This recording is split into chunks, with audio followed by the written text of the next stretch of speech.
All right, welcome. We are in our series on work. We're in the week 3 of our series on work today. And to just kind of do a brief recap to remind anyone that has forgotten what I've said, often myself included, or to invite you to go and see a larger message somewhere else. Our first week, we talked about work worth doing, that all work is work worth doing when we understand that our employee and our employer, or our employer and our customer, are both Christ in some way and in some reality. When we understand that everything we are doing is in service of the God of the universe and the kingdom. I think they're making their way in there. We'll get there in a second.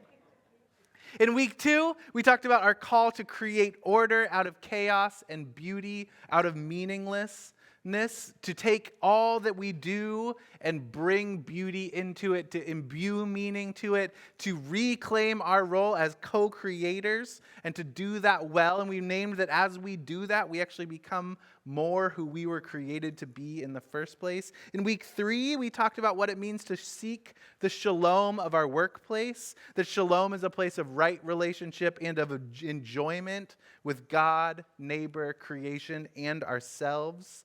And in all of those realities, we talked a lot about what it means to be humans and what it means to do our jobs. And our jobs, for those of us that are too young to have jobs, or those of us that have finished that season of working, we get to recognize that we are also working in our relationships, that all of this is about a relational reimagining of our role as humans and image bearers of God.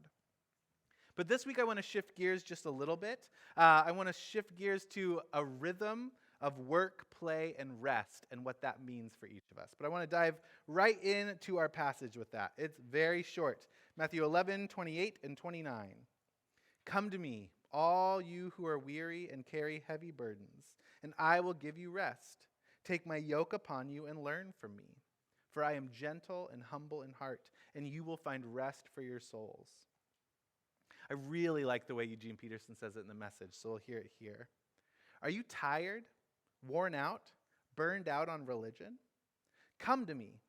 Get away with me and you'll recover your life. I'll show you how to take a real rest. Walk with me and work with me. Watch how I do it.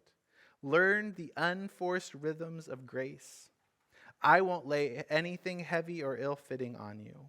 Keep company with me and you'll learn how to live freely and lightly. The unforced rhythms of grace. I think that is probably my favorite invitation I have ever heard in my entire life, anywhere, ever, always, and all the other hyperbole that you can throw on top of it. And I think it is actually something that sticks out to me so much. It resonates with me so much because I have failed at it so profoundly so many times. In my second year of ministry, my first year I had no idea what I was doing and didn't really have any relationships with anybody, so it was like awkwardly feeling through the dark. But by my second year, I had friendships and relationships with students. I was a youth pastor, and I was averaging 80 hours a week most of the time. And in fact, in February of that year, I was averaging 118 hours a week. It was too much. I was fraying at the edges. And as an extrovert, which you might have guessed I am, I was also surrounding myself in all of my free time with friends. We spent every night together. We watched The Bachelor and critiqued it unendingly in groups all the time. We did so much together, and all of that was beautiful. I look back on that season with a lot of joy, and I was also like pouring gasoline on a candle. Like it was burning out fast, and it not only felt like a thing that may happen, but a reality that I'm not sure I will ever get out of. And so hearing in those years an invitation to the unforced rhythms of grace felt like something that might save me. Felt like something that might help me keep doing this. Felt like something that I might actually survive experiencing, because whatever I understood ministry to be was not survivable at the time. But as we look into this, as I've grown, as I've gotten more mature in my faith, hopefully, and in my vocation, I have learned what I think is the unforced rhythms of grace. Again, I fail at this all the time. But as I've longed for it, as I've wrestled through it, as I've worked to reconcile it in myself, I have found that truly, an unforced rhythm of grace, hinges on a work, play, and rest balance. And I want to highlight, because we're in a church, I did not say a work and Sabbath balance. Because rest can be Sabbath and play can be Sabbath, but Sabbath is something altogether separate and different. Sabbath is about trust, and the rest of these are about self-care and caring about who you are created to be. So I hope the first 3 weeks of this series were enough explanation on what work is. I'm going to kind of just jump over that one. We spent 3 weeks on work in a work series, and I want to spend this last week of the normal part of the series talking about rest and about play. I'll start with rest because I think we more likely intuit rest in ourselves, because when we don't rest enough, we get sick. When we don't rest enough, we collapse. When we don't rest enough, our bodies fight back. And so I think we've accidentally stumbled into, many of us as humans, the importance of resting. So it's an easier sell. But we'll start with Mark 6:30. The apostles gathered around Jesus and told him all that they had done and taught. And he said to them, "Come away to me to a deserted place, all by yourselves, and rest a while." For many were coming and going, and they had no leisure even to eat. And they went away in a boat to a deserted place by themselves. A little bit sounds like my second year of ministry. Though I ate a lot of Oreos, because quick calories. The reality of rest has to be rest for your soul, for your mind, and for your body. Like, how many of us have sat and zoned out and binge watched a Netflix show and finished it and not felt rested? Probably all of us. Because the reality of what that is a physical rest. My body does not move except to bring the Oreo to my mouth. But my mind and my soul are not still, are not calm, are not relaxed, and are not resting in what I was created to be. That said, or on the opposite side of that, how many of you have laid in a hammock on a sunny day and watched the light come through the leaves and felt utterly refreshed on the other side of that? If you are anything like me, the amount of times you have felt refreshed from seeing that versus watching anything, probably Parks and Rec if I'm just straight binge watching something restful, is infinitely more. And I think we often confuse being sedentary with resting. And that kind of makes sense because we separate our minds from our bodies a lot as humans. But the call to bring those two together, where your mind and your soul are still, that is a transformative form of rest. And I want to say a caveat to that. If you have a job that is supremely white collar, you sit at a desk, you're calm, rest might very much literally be swinging an axe and splitting firewood, climbing a mountain, riding a bike, because it is engaging and letting off the energy that your body has been building up all week as you are doing your work. So I do not want to dogmatize rest as rest is laying in a hammock, though anyone that wants to argue that one, I will fight you calmly. But that said, engaging in activities that you know bring your body peace, bring your mind peace, and bring your soul peace is always rest. Rest is about grace, as I said here. Believing that thriving as a human being is not about what you can contribute, but about your own flourishing. So when you recognize that rest is, what do I need to do right now to be at my best self? Rest can take a whole larger scope of things. I wanted to just put up an explanation of Sabbath. We're not going to talk about Sabbath, but we often lie and confuse it. Because Sabbath is a faith in action. Sabbath is doing something. It's believing that God provides, and that in the kingdom economy of God, God will do more with 1/7 of your time than you can do with 7/7 of your time. So Sabbath is this intentional act of, I will not go take care of myself today. I will trust God to provide.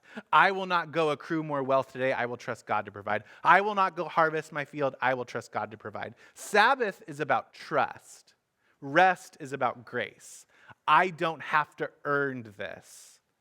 I can just be me. We talked about in Genesis 1 and 2 The chapter ends after God completes the earth and then begins with God resting in chapter 2. And then that's a weird division in that it's just day 7 of a 7-day series.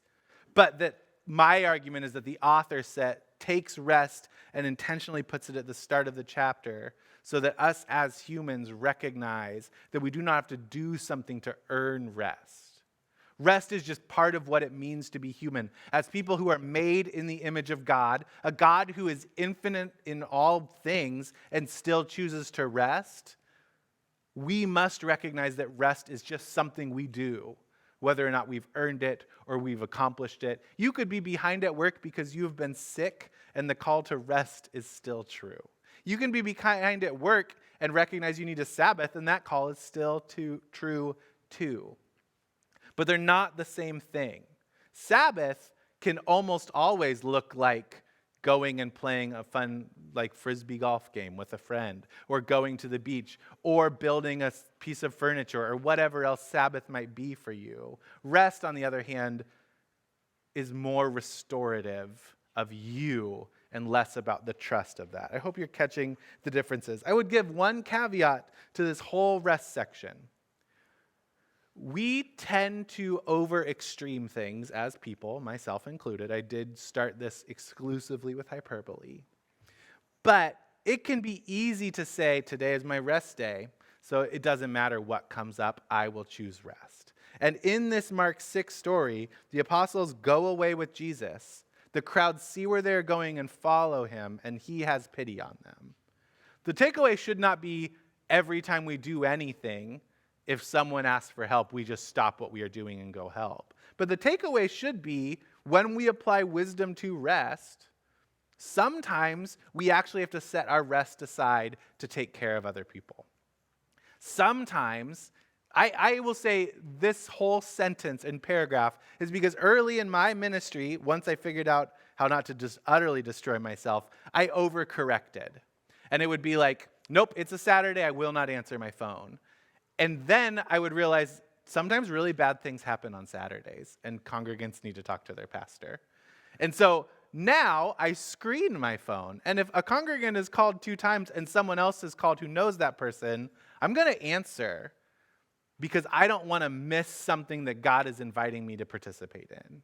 So the caveat to rest is don't hold your rest so dogmatically that you miss out on the work that God is inviting you into. But don't throw away your rest at any opportunity for work that bubbles up. I want to shift now here to play, because play is one we struggle a lot more with in the extremes. I think we know people who play a lot, right? Like we have the story of the ant and the grasshopper to warn against the people who play too much.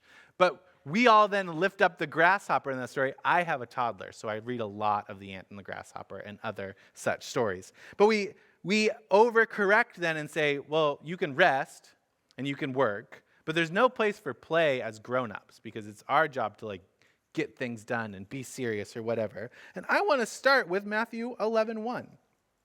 The Son of Man came eating and drinking, and they say, look, a glutton and a drunkard, a friend of tax collectors and sinners. Yet wisdom is vindicated by her deeds. It's not the strongest scriptural support for why we should play, but if Jesus is being accused of being a partier, he's probably fun. And fun and play go hand in hand. I actually want to take it a little bit further. Jürgen Moltmann is an incredible scholar. He wrote this wonderful book on the theology of play, and he boils down play to 5 points, which I think gives us far more scriptural foundation maybe than my drunkard post. But it's always worth remembering that Jesus drank enough to be considered a drunkard. Play is a way to practice for eternity, and it provides a momentary escape into the future reality that God intended for us all. Play is an escape into a future reality. Play says, look, there comes a time in the grand scheme of time where we don't have to work. We just get to be and to rest and to go back to where we were in the garden. Play is joyful, and when we experience joy in one aspect of life, it leaks into other aspects of life. How many people, for those of you that have a partner, How many of you appreciate when your partner does something life-giving because they are more fun to be around on the other side of things? There have absolutely been moments in our marriage where Becca has said, hey, why don't you just go out into the workshop for a bit? Because I'm unpleasant to be around, and she knows that once I've gone into the workshop and come back, unless I broke something expensive, I'll be in a better place than when I went into it in the first time. The reality is, when we choose to pursue joy, we become more delightful human beings. God is playful, and when we play, we allow that aspect of God's image to become visible through us. There are countless passages throughout Scripture of the playfulness of God, including like the patience of God doing really silly things for us. Read the story of Gideon and think, God must not take God's self too seriously, because otherwise you do not play with Gideon to the extent that he does. Play is a celebration of abundant life that Jesus promised. We've talked about this again and again in John 10:10. Jesus invites us to abundant life as a response to and in opposition to what the thief comes to do, to steal, to kill, to render us useless, to leave us apathetic. Play celebrates the opposite of that. When we choose to play, our apathy falls and we see something worth fighting for. And when we play, we reveal what really gets us excited. It creates a space for us to be our true selves, who God created us to be. I had a boss when I worked for an organization who was like a really jovial, kind guy, but he also took his job very seriously and was very good at it, and all of those things are wonderful. We went to an employee barbecue, and he put on a costume with a tutu and funny bee buzzy things and whooped everybody at cornhole. And he was giddy about it and cheering about it and the most fun I've ever seen him. And it was this glimpse into, that's why he's so good at his job, because he is fun always. All of a sudden, leaving that barbecue, I saw how fun Terry was in the rest of his job. From the silly wallpaper on his computer to whatever else, it was a glimpse of him being who he was created to be. And for some of us, we get jobs where we get that glimpse more regularly. But for many of us, we need those glimpses of play to remember it when we carry it into our work. Play is one of those realities that when we balance it with work and with rest, brings about who God created us to be in ways that are undeniable, unshakable, and unwavering. And the reality is, as people, the best way to experience those unforced rhythms is to take seriously what it means to be playful, to take seriously what it means to rest, and to take seriously what it means to work. I hope our takeaway as we've walked through this series is a realization that everything we do matters.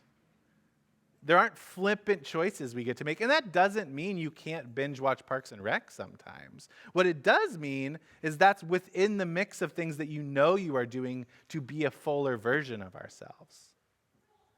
Doesn't mean you can't do X, Y, or Z. It means that we get to be intentional about where we are going and who we are becoming in all of our relationships. That is how we create that shalom of right relationship with God, neighbor, creation, and self.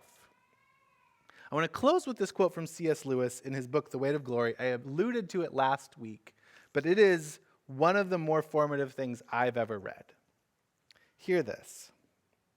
It is a serious thing to live in a society of possible gods and goddesses.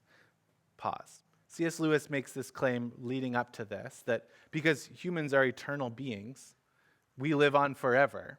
And that is something that we share only with God. And so that eternality of being human means that we are all potentially incredibly beautiful beings because of that. It is a serious thing to live in a society of possible gods and goddesses. To remember that the dullest and most uninteresting person you can talk to may one day be a creature which, if you say it now, you would be strongly tempted to worship. Or else a horror and a corruption such as you not meet, if at all, only in a nightmare. All day long we are, in some degree, helping each other to one or the other of these destinations. It is in light of these overwhelming possibilities, it is with the awe and circumspection proper to them that we should conduct all our dealings with one another, all friendships, all loves, all play, all politics. There are no ordinary people. You have never talked to a mere mortal. Nations, cultures, arts, civilizations, these are all mortal, and their life is to ours as the life of a gnat. But it is immortals whom we joke with, work with, marry, snub, and exploit. It does not mean that we are to be perpetually solemn. We must play. But our merriment must be of that kind, and it is, in fact, the merriest kind, which exists between people who have, from the outset, taken each other seriously. No flippancy, no superiority, no presumption. Next to the Blessed Sacrament, Holy Communion, itself, your neighbor is the holiest object presented to your senses. I think of the virality of prank shows on YouTube and that go across your Facebook feed, which are just people being mean to other people for views. That is not play that takes one another seriously. I would argue that is not play. What this talks about, to just stick in for whatever reason the pranking metaphor, is like that Canadian show Just for Laughs, where all of those are hilarious and everyone is laughing at the end. Because those pranks take seriously the value of the person that they are playing a joke on, and that person becomes part of the story. Versus the pranks that do not take people seriously, which just aim to insult, shame, or hurt someone. We must play. But we are playing and resting and working alongside people who bear the image of God and ought to be treated as such. Let's pray. Jesus, thank you that you invite us to a rhythm, an unforced rhythm of grace. That you invite us to live into who you created us to be. That you invite us to become more and more who you made us to be before we came into this universe. Meet us in everything. May all that we do be seen to us and to others as something that matters. May we recognize how we spend our days, our times, our money, our energy, our attention. Says something about who you are and who you've created us to be. In your holy and mighty name, amen.